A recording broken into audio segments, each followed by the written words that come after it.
Hello guys! Masayang araw! Eto nga at panibagong araw sa aking trabaho. At ngayon nga ay lunchtime. Lunchtime na yan guys, kung tawagin ay LB. So ito ay aking LB time. Lunch break po, lunch break. Makain nga po tayo at ang ulam ko dyan ay chicken fillet na binili ko sa Save More. Oh, huwag niyo akong i-judge. Nasa Pure Gold ako nagtatrabaho. At sa Save More ako bumili. Wala po kasi kaming tindang ganito guys. Kaya hayaan nyo na. Pagbigyan nyo na ang inyong Ate Rose.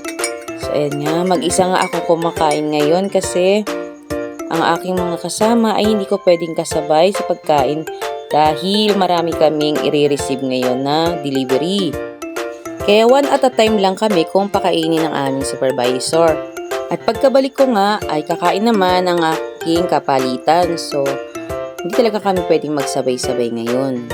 Ayan nga guys, at piniplex ko pa ang aking ulam. At ayan, meron pa akong ekstrang itlog. Nilagang itlog ng manok guys. So, ayan. Tara guys, kain tayo. Oh, nagbabaon nga pala ako guys ng aking pagkain sa trabaho. Kayo ba, nagbabaon din ba ng pagkain sa work nyo guys? Nagbabaon nga ako guys ng pagkain para makatipid sa aking mga gastusin. May kalakihan din kasi guys ang aking pamasahe sa araw-araw. Plus pa kung bibili ako ng pagkain sa mga karinderya. So guys, salamat sa inyong panonood. Walang sawang pagsubaybay sa aking mga vlogs, sa aking mga upload videos. Thank you so much guys. At hindi nyo ako iniiwan. Salamat sa mga naghihintay nga pala ng aking upload. Pasensya na nga pala kayo guys. At kung ako ay natitigil or medyo matagal-tagal yung aking mga upload. Dahil busy po ang inyong Ate Rose. Ayan, busy sa pagkain. Charot lang. Thank you guys.